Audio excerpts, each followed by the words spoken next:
ওলামায়ে কেরাম কান পেতে শুনে রাখুন, যদি বাংলাদেশে যে সুযোগ এসেছে তা যদি হাতছাড়া হয়, আগামী 50 বছর আপনাদের হাতে আর সুযোগ আসবে না। অতএব ইসলামের সুমহান স্বার্থ রক্ষায়, মুসলমানদের মৌলিক দাবিগুলো আদায়ে আর শরিয়া রাষ্ট্র তৈরি করার জন্য এই মুহূর্তেই দেশের সমস্ত ওলামায়ে কেরামকে এক প্ল্যাটফর্মে আসতে হবে বাংলাদেশে। সেজন্য ওলামায়ে কেরামকে এক হইতে হবে। আমার দেশে সমস্যা আলেমদেরকে নিয়ে, ওনারা এক হইতে শিখে নাই। ওনারা এখনো ঝগড়া করতেছে কার টুপি গোল কারটা লম্বা। মিয়া আলেমরা যদি এক না হন দেশ হারাবেন, কল্লাই তো থাকবে না। কল্লা না থাকলে টুপি কই লাগাবেন? মাসলাকগত দ্বন্দ্ব থাকতেই পারে, আমি তো আগেই বলেছি মাসলাক যার যার দিন ইসলাম সবার, ঠিক না? মাসলাক যার যার দিন ইসলাম সবার। ওলামায়ে কেরাম কান পেতে শুনে রাখুন, যদি বাংলাদেশে যে সুযোগ এসেছে তা যদি হাতছাড়া হয়, আগামী 50 বছর আপনাদের হাতে আর সুযোগ আসবে না। অতএব ইসলামের সুমহান স্বার্থ রক্ষায়, মুসলমানদের মৌলিক দাবিগুলো আদায়ে আর শরিয়া রাষ্ট্র তৈরি করার জন্য এই মুহূর্তেই দেশের সমস্ত ওলামায়ে কেরামকে এক প্ল্যাটফর্মে আসতে হবে বাংলাদেশে। এটা চান আপনারা? জনগণকে বাধ্য করতে হবে আলেমদেরকে, আমার মাসলাক আমার কাছে, তোমারটা তোমার কাছে। মাসলাক যার যার, দিন ইসলাম সবার। স্লোগানটা দেন, মাসলাক যার যার, মাসলাক যার যার, মাসলাক যার যার। এই সূত্রে আমরা এক হতে পারি, দ্বীনের মৌলিক স্বার্থে আমরা এক হতে পারি, আর এক হতেই হবে। এবং এখন যদি এটা হাতছাড়া হয়ে যায়, এই রকম সুযোগ 50 বছরও আর এদেশের মুসলমানের ভাগ্যে আসতে না পারে। কথাগুলো বুঝতেছেন? তাহলে প্রিয় ভাইরা, যে কথা বলছিলাম, যে এই ভূখণ্ডের মালিকানা আল্লাহ দিয়েছেন কাকে? কাদেরকে? উম্মতে মুহাম্মাদীকে। সুবহানাল্লাহ বলবেন না? রাষ্ট্র ক্ষমতার মালিক হলে তারা 4টা নীতি বাস্তবায়ন করবে। কয়টা? আল্লাহ রাব্বুল আলামিন বলেন আকামুস সালাত, রাষ্ট্রীয়ভাবে তারা নামাজ প্রতিষ্ঠা করবে। ওয়া আতাউজ যাকাত, রাষ্ট্রীয়ভাবে যাকাত আদায় করবে। এখানে ব্যাখ্যা হচ্ছে আকামুস সালাতা জাবরান ওয়া আতাউজ যাকাতা কহরান, নামাজকে প্রতিষ্ঠা করবে রাষ্ট্রীয়ভাবে, নামাজ না পড়লে শাসন করা হবে, যাকাত আদায় করা হবে জোর করে। কারণ ধনীর সম্পদে যাকাত হচ্ছে গরিবের হক। যাকাত দেওয়াটা কোনো দাক্ষিণ্য নয়, কোনো দয়া নয়, গরিবের হক। আল্লাহর হুকুমে লাখে 2,500 টাকা যাকাত ফান্ডে দিতেই হবে। আমাদের দেশে রাষ্ট্রীয়ভাবে নামাজ প্রতিষ্ঠিত আছে, আর আমাদের দেশে রাষ্ট্রীয়ভাবে যাকাত আদায় করা হয়। আকামুস সালাতা জাবরান ওয়া আতাউজ যাকাতা কহরান, জোর জবরদস্তি নামাজ প্রতিষ্ঠিত করা হবে। কাফের মুশরিককে দিয়ে নামাজ পড়ানো হবে না, মুসলিমদেরকে দিয়ে। আর যাকাত আদায় করা হবে কহরান, অর্থাৎ রাষ্ট্র কারো কাছে চিঠি দিয়া যাকাত চাইবে না। ব্যাংকে টাকা আছে, যাকাত যতটুকু হয় সরকার মূল টাকা থেকে ডিডাক্ট করে যাকাতের অংশটা গরিবের ফান্ডে পাঠিয়ে দিবে। বলেন সুবহানাল্লাহ। শুধু মোবাইল একটা মেসেজ যাবে যে এই বছর রমজানে আপনার 1 কোটি টাকা থেকে 2.5 লাখ টাকা যাকাত ফান্ডে চলে গেছে। সুবহানাল্লাহ। এটা দয়ার জিনিস না। পিঠ ঘষে আদর করে যাকাত নেওয়ার কোনো বিধান নাই। যাকাতটা কার হক? গরিবের হক, দিতেই হবে তোমাকে। না দিলে সরকার জোর করে যাকাত আদায় করবে। নামাজ প্রতিষ্ঠিত করবে জাবরান, যাকাত আদায় করবে। টাইম দেখেন তো দিলাম, হ্যাঁ? সম্মানিত সুধী, আমি বক্তব্য শুরু করেছি, 40 মিনিট পার হয়ে গেছে। আর যদি আধা ঘন্টা থাকি কষ্ট হবে আপনাদের? নিয়ত ঠিক আছে? কার কার হাত তুলে আমার আল্লাহকে দেখান। আল্লাহ কবুল করুক, আল্লাহ মঞ্জুর করুক, বলুন আল্লাহ আমিন। সম্মানিত সুধী, যে কথা বলছিলাম, তাহলে মুমিন মুসলমানগণ রাষ্ট্র ক্ষমতার মালিক হলে প্রথমে কি করবে? নামাজ প্রতিষ্ঠা করবে। কিভাবে করবে এটা বুঝে নেন। একটা কথা আপনাদের কি বুঝাই দিচ্ছি, খুব সুন্দর করে বুঝে নেন। একটা হচ্ছে ওয়েলফেয়ার স্টেট বা কল্যাণ রাষ্ট্র, আরেকটা হচ্ছে ইসলামী স্টেট বা ইসলামী রাষ্ট্র। এই দুইটার পার্থক্য বুঝেন? কথা বলেন। বাংলাদেশে যত রাজনৈতিক দল আছে, দেশ ছোট কিন্তু রাজনৈতিক দল আছে প্রায় 147টা। কতটা? এমন রাজনৈতিক দলও আছে যেই দলের সদস্য মাত্র 3 জন, সভাপতি, সেক্রেটারি আর দরজার দারোয়ান, কিন্তু দল একটা আছে। তো প্রত্যেক রাজনৈতিক দল নির্বাচনের আগে তার ম্যানিফেস্টোতে একটা কথা লিখে যে আমরা ক্ষমতায় গেলে কল্যাণ রাষ্ট্র বানাবো, বলে না? আর এখন যারা রাষ্ট্রচিন্তক, ওই যে ফরহাদ মজহার টাইপের যারা, ওরাও বলতেছে রাষ্ট্রের কোনো আদর্শ থাকবে না, পলিসি থাকবে। রাষ্ট্রের আদর্শ থাকবে না, কি থাকবে? আমি তাৎক্ষণিক তাকে পাকড়াও করছি। আমি বলেছি পৃথিবীতে এমন একটা রাষ্ট্র দেখাও যেই রাষ্ট্রের আদর্শ নাই। সিনিয়র সমন্বয়করা আমার কাছে যখন এসেছে, আমি তাদের প্রশ্ন করেছি যে ফরহাদ মজহার তোমাদের বিভ্রান্ত করছে, ফরহাদকে জিজ্ঞেস করো এই পৃথিবীতে এমন একটা রাষ্ট্র দেখাক যে রাষ্ট্রের আদর্শ নাই, অলিখিত আদর্শ আছে। যুক্তরাষ্ট্র, তার কি আদর্শ নাই? কথা বলে না। যুক্তরাষ্ট্রের নিয়ম হচ্ছে সেই দেশের রাষ্ট্রপ্রধান যখন শপথ নিবে বাইবেলে হাত রাখতে হবে। তো বাইবেলে হাত রেখে রাষ্ট্রপ্রধানকে শপথ নেওয়া, এটা কি আদর্শের অনুসরণ না? কথা বলেন। যুক্তরাষ্ট্রে অলিখিত নিয়ম, এটা ওরা লিখে না, ভণ্ডামি ধরা খাবে। অলিখিত নিয়ম হচ্ছে যুক্তরাষ্ট্রের নন খ্রিস্টিয়ান, অখ্রিস্টান কখনো প্রেসিডেন্ট হতে পারবে না। এটা কি আদর্শের অনুসরণ না? তো বাংলাদেশে 14 কোটি মুসলমানের প্রাণের দাবি ইসলামী শরিয়া আইনে বাংলাদেশ চলবে, বাংলাদেশে কেন আদর্শ থাকবে না? বাংলাদেশের মুসলমান ইসলামের আদর্শে রাষ্ট্র গঠন করতে চায়, ঠিক না? দেখুন, যারাই ক্ষমতায় যেতে চায় তারা আমাদেরকে বলতেছে আমরা কল্যাণ রাষ্ট্র বানাবো। আমি বলি না, আমরা কল্যাণ রাষ্ট্র চাই না, ইসলামী রাষ্ট্র চাই। কারণ ইসলামী রাষ্ট্র তো এমনি কল্যাণ রাষ্ট্র, কিন্তু শুধু কল্যাণ রাষ্ট্র তো ইসলামী রাষ্ট্র না। এখন ইসলামী রাষ্ট্র আর কল্যাণ রাষ্ট্রের পার্থক্য কি আমি 3 মিনিটে বুঝাই দিচ্ছি। ওয়েলফেয়ার স্টেট বা কল্যাণ রাষ্ট্রের কাজ হচ্ছে মানুষকে নিরাপত্তা দেওয়া, রাষ্ট্রের মানুষকে সমৃদ্ধি দেওয়া, সুখ দেওয়া, শান্তি দেওয়া, অধিকার রক্ষা করা। কিন্তু পৃথিবীতে এমন একটা কল্যাণ রাষ্ট্র নাই যেখানে সব আছে, ইনসাফও আছে। ওই একটা কল্যাণ রাষ্ট্রে ইনসাফ বলে কিছু নাই। আর ইসলামী রাষ্ট্রে সুখ আছে, সমৃদ্ধি আছে, মানবাধিকার আছে, শান্তি আছে, সাথে ইনসাফ থাকে। বলেন সুবহানাল্লাহ। ইনসাফের চেয়ে বড় কিছু আছে? কল্যাণ রাষ্ট্রের একটা উদাহরণ দিচ্ছি। যেমন আমাদের গোটা দক্ষিণ পূর্ব এশিয়ায় সিঙ্গাপুরকে বলা হয় কল্যাণ রাষ্ট্র। কি বলা হয়? Richest and cleanest state in south Asia. দক্ষিণ এশিয়ার সবচেয়ে ধনী, এই দিক এই দিক এই দিক আমার দিকে, দক্ষিণ এশিয়ার সবচেয়ে পরিষ্কার এবং ধনী রাষ্ট্রের নাম সিঙ্গাপুর। এটা জানেন আপনারা? ওয়াজ মাহফিলের সুবাদে বহুবার আমি গেছি, আমি দেখেছি ওদের ওখানে সুখ আছে, সমৃদ্ধি আছে, ইনসাফ নাই। কি নাই? আমি একটা উদাহরণ দিই আপনাকে। আমি যখন 11 সালে সিঙ্গাপুর গেলাম, আমি চাঙ্গি এয়ারপোর্টে যে নামলাম ফজরের একটু আগে, বুঝতেছেন? ফজরের সময় হয়ে গিয়েছে, এয়ারপোর্টের ভিতরে আমি ফজর নামাজ পড়লাম। নামাজের পরপরই আমি বের হলাম।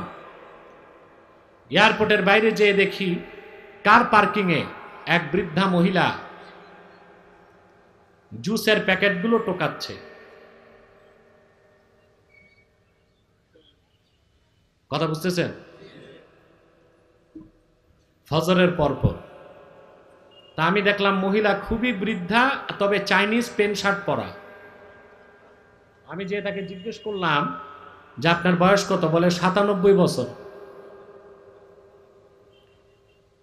আমি বললাম আপনি সকাল সকালে এই কাজ করছেন কেন? বলে আমি বহু আগে রিটায়ার করেছি, সরকার আমাকে যে ভাতা দেয় তাতে তো চলে না, এই জন্য আমি একটু এক্সট্রা কাজ করি সকাল সকাল।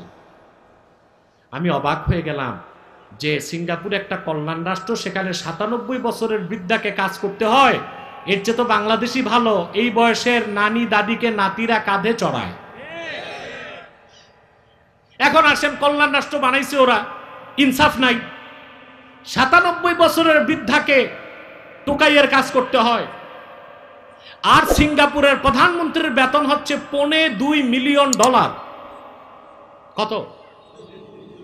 $1 মিলিয়ন বাংলাদেশের 1,20,00,000 টাকার উপরে। আর $2.25 মিলিয়ন হচ্ছে প্রধানমন্ত্রীর বেতন। তো প্রধানমন্ত্রীর বেতন $2.25 মিলিয়ন আর 97 বছরের বৃদ্ধা, এটা ইনসাফ আছে? ওই যে প্রধানমন্ত্রী বেতন নেয়, ওটা জনগণের ট্যাক্স না? এটাই কল্যাণ রাষ্ট্র। কল্যাণ রাষ্ট্রের সমৃদ্ধি থাকে, আইনের শাসন থাকে, ইনসাফ। আর ইসলামী রাষ্ট্রে সমৃদ্ধি থাকে, সুষম বন্টন থাকে, ইনসাফ থাকে। বাংলাদেশের মানুষের সবচেয়ে বড় কলঙ্ক হচ্ছে তারা ইসলামী রাষ্ট্র তো বানাতে পারে নাই, কল্যাণ রাষ্ট্র বানাতে পারে নাই, কারণ তাদের পলিসি ভুল। আমার দেশে ঘুষ, দুর্নীতি। বাংলাদেশ দুর্নীতিতে কতবার চ্যাম্পিয়ন হয়েছে দেশ স্বাধীনের পর? দক্ষিণ পূর্ব এশিয়াতে কোনো দেশ এতবার দুর্নীতিতে চ্যাম্পিয়ন হয় নাই। ফুটবল খেলতে গেলে চ্যাম্পিয়ন হয় না, ক্রিকেটে গেলে গোল্লা, দুর্নীতিতে চ্যাম্পিয়ন। কেমনে হবে? ওই ক্রিকেট বোর্ডেও দুর্নীতি, ফুটবল ফেডারেশনে দুর্নীতি, সব জায়গায় আত্মীয়করণ, সব জায়গায় দলীয়করণ, সব জায়গায় দুর্নীতি। সচিব, এমপি, মন্ত্রী সবই তো চোর আর চুরি চামারি করে। বিগত পরাজিত শক্তি 2 লক্ষ কোটি টাকা বাংলাদেশ থেকে পাচার করেছে বিদেশে। বর্তমান সরকার বলছে টাকা ফেরত আনবে। মুসলমান, তোমরা লিখে রাখতে পারো আব্বাসীর কথা, 1 টাকাও বিদেশে পাচার হয়েছে সরকার ফেরত আনতে পারবে না। কেন পারবে না?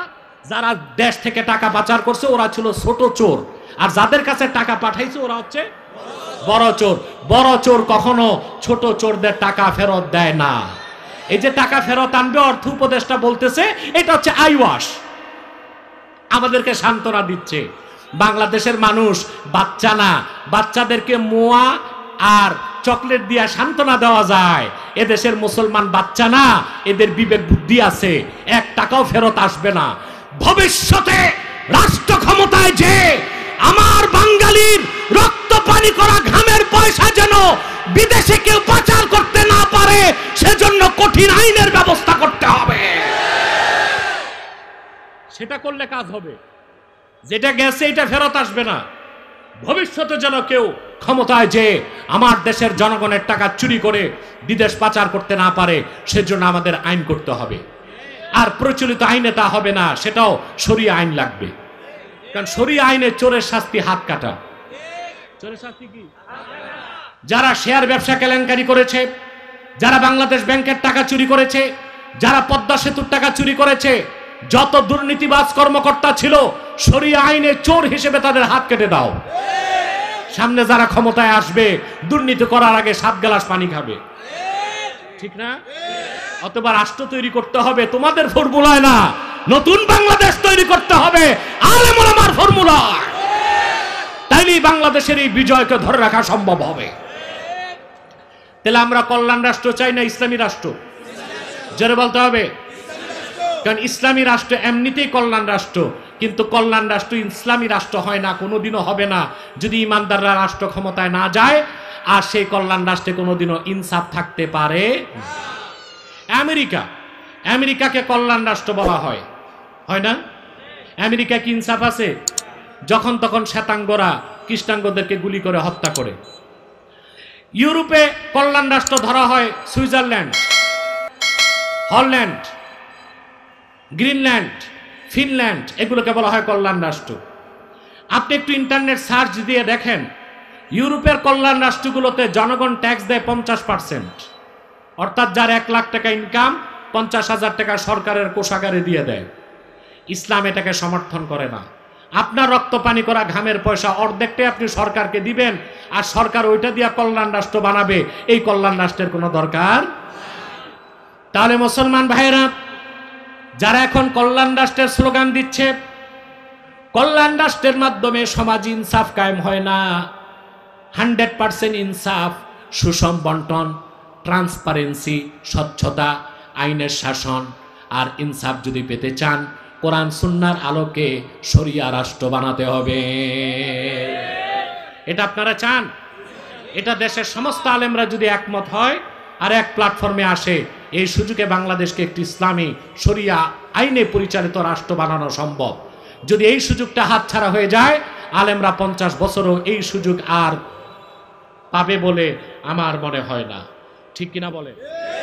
তাহলে সম্মানিত শুধু ইসলামী রাষ্ট্র যেটা হবে, শরিয়া আইন অনুযায়ী যেই দেশ তৈরি হবে, সেই দেশের মধ্যে রাষ্ট্র ক্ষমতায় গেলে মুসলমানেরা কয়টা নীতি বাস্তবায়ন করবে?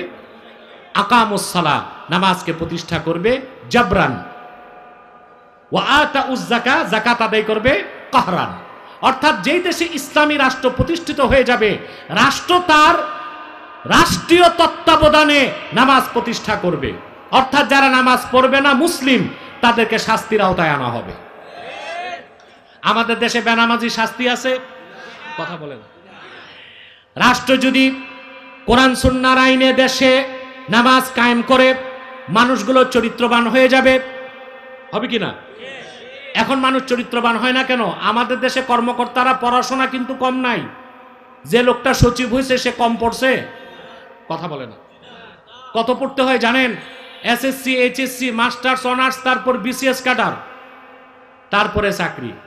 চাকরি নিতে যাইয়া মামু আর খালুদেরকে 30 লাখ টাকা দিতে হয়েছে, হয় না?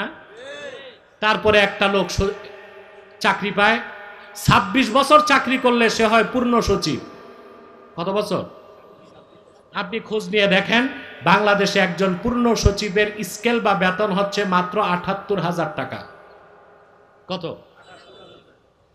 হ্যাঁ, একটা ড্রাইভার পায়, খাদেম পায়, বাড়ি পায়, গাড়ি পায়, সব মিলিয়ে একজন সচিবের বেতন মাত্র 1 লাখ টাকা।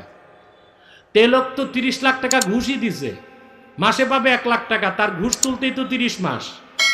কথা বলে, ঘুষ তুলতেই 30 মাস। তো এই লোক ঘুষ খাবে না তো করবে কি? এই জন্য কল্যাণ রাষ্ট্রগুলোতে কি করে? সরকারি কর্মকর্তাদের বেতন দেয় সবচেয়ে বেশি, যেন ওরা ঘুষ খাওয়ার প্রয়োজনীয়তা অনুভব না করে। এই যে আপনাদের এলাকায় সরকারি হাসপাতালগুলোতে ট্রিটমেন্ট আছে, কথা বলেন, প্রত্যেক হাসপাতালে কিন্তু একজন বিসিএস ডাক্তার আছে, আছে না? ডাক্তারে গিয়ে হাসপাতালে পাবেন না, ও দেখবেন কুমিল্লা যায় বড় হাসপাতালে রুগী দেখে। রুগী দেখার নিয়ম হচ্ছে 10 জন, সে দেখবে 150 জন। নারায়ণগঞ্জ পপুলারে কিছু ডাক্তার আছে সরকারি, এরা হাসপাতালেও চাকরি করে, আবার রাত 2:30টা পর্যন্ত রুগী দেখে। যে ডাক্তার সারাদিন হাসপাতালে চাকরি করে রাত 2:30টা পর্যন্ত রুগী দেখে, তার নিজেরই তো মাথা ঠিক নাই, ও আবার ট্রিটমেন্ট দিবে কি? আমার গত সপ্তাহে মাহফিল ছিল জহুরুল ইসলাম মেডিকেল কলেজে।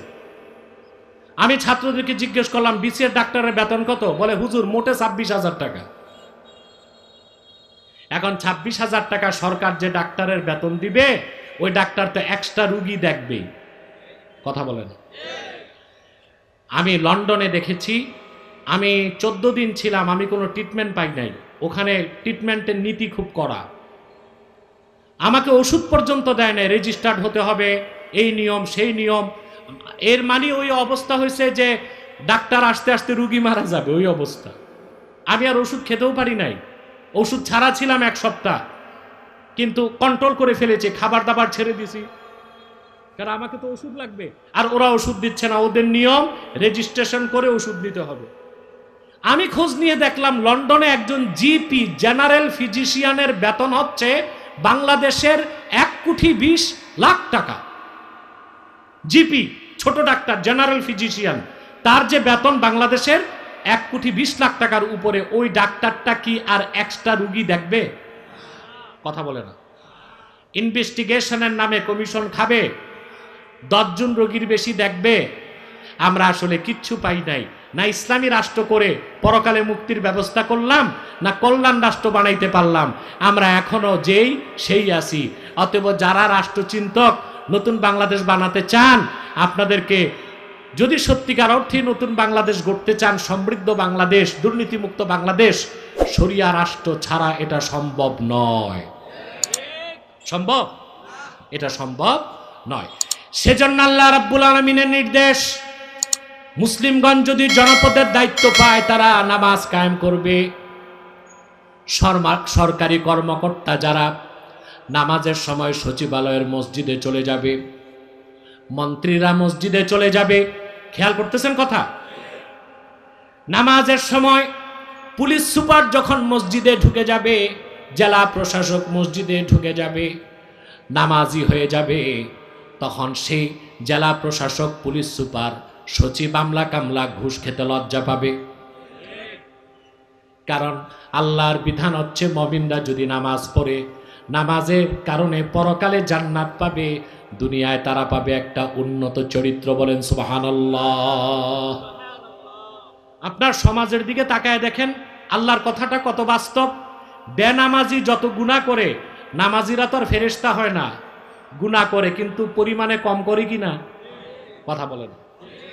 যে 5 ওয়াক্ত নামাজ পড়ে, বেনামাজিরা তো চেইন, গুনার পর গুনাহ করেই যায়, কোনো গুনাহ করতে লজ্জা পায় না। আর নামাজি যে 5 ওয়াক্ত নামাজ পড়ে, আমি বলছি না তারা সব ফেরেশতার মতো, গুনাহ করে কিন্তু তুলনামূলক কম করে কিনা? এটাই হচ্ছে নামাজের বাস্তব প্রমাণ। যারা সালাত আদায় করবে পরকালে জান্নাত পাবে, দুনিয়াতে আল্লাহ তাদেরকে উন্নত চরিত্র দান করবেন। অতএব বাংলাদেশকে দুর্নীতি মুক্ত করতে হলে রাষ্ট্রীয়ভাবে নামাজ কায়েম করতে হবে। আর রাষ্ট্রীয়ভাবে নামাজ কায়েম করতে হলে সকলদের দ্বারা হবে না, ইসলামিস্ট, ইসলামপন্থীদের প্রয়োজন আছে। 2 নম্বর, ওয়া আতাউজ যাকাত। ভূখণ্ডে যখন মুসলমানেরা ক্ষমতা পাবে তারা যাকাত আদায় করবে, কাহরান, জোর করে। কি করে? আজকে বাংলাদেশের অভাব কত বেশি, আমি আগেই বলেছি, আমাদের রিজার্ভ আছে মাত্র $8 বিলিয়ন। কত? এটা দিয়ে বাজার করা যাবে মাত্র 1 মাসের। কয় মাসের? এখন বাংলাদেশের হঠাৎ করে কি দেশকে ঠিক করা যাবে? জি, সম্ভব। এই মুহূর্তে যদি ইউনূস সরকার যাকাত ভিত্তিক অর্থনীতিকে গ্রহণ করে, বাংলাদেশের কোনো মূল্যস্ফীতি, ইনফ্লেশন থাকবে না এবং রিজার্ভের পরিমাণ বেড়ে যাবে আর দারিদ্রতা ধীরে ধীরে দূর হবে। সুদ মানুষকে ধ্বংসের দিকে নিয়ে যায় আর যাকাত ভিত্তিক অর্থনীতি মানুষকে উন্নয়নের দিকে নিয়ে যায়। যাকাত অর্থ কি? যাকাত মানি হচ্ছে বরকত, যাকাত মানি হচ্ছে বৃদ্ধি। সুবহানাল্লাহ বলেন। আরবিতে বলা হয়, আরবিতে কথাটা এইভাবে বলা হয়, যাকাত জারউ ইজা নামা। যাকাত মানি নামা, মানে বরকত।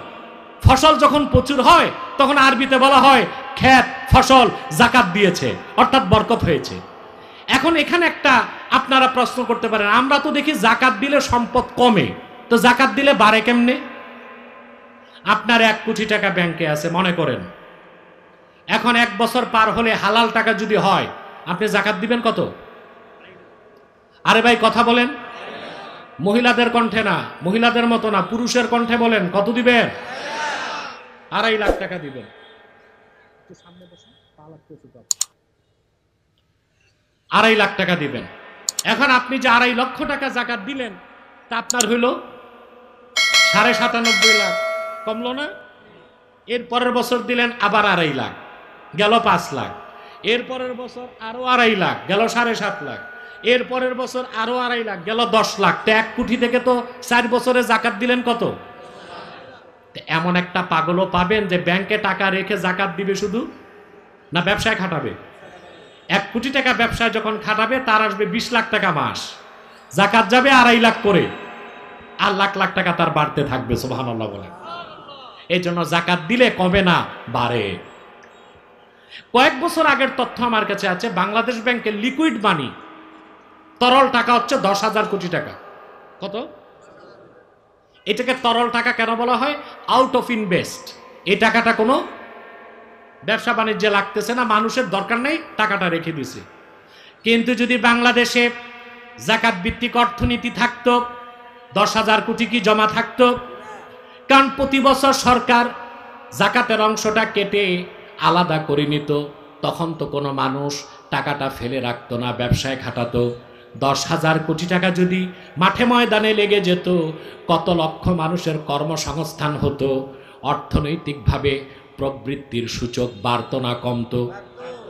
সেজন্য যাকাতই পারে একটি দেশকে দারিদ্র্য মুক্ত করতে, অর্থনৈতিক সমস্যার সমাধান করে দিতে।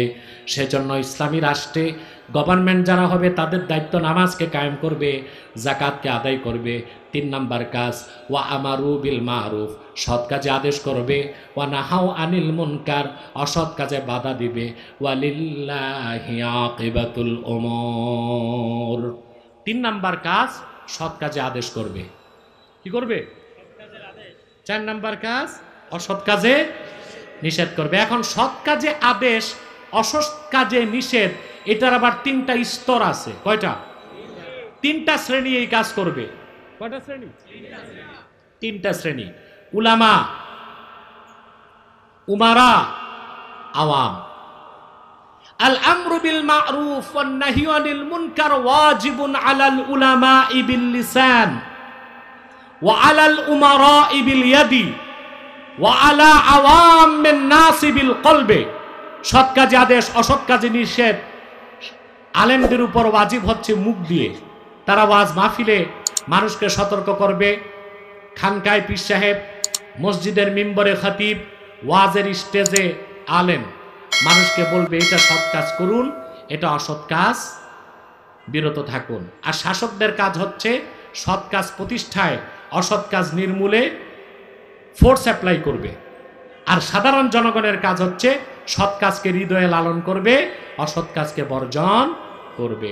আমরা এভাবে একটি সমৃদ্ধ বাংলাদেশ বানাতে চাই।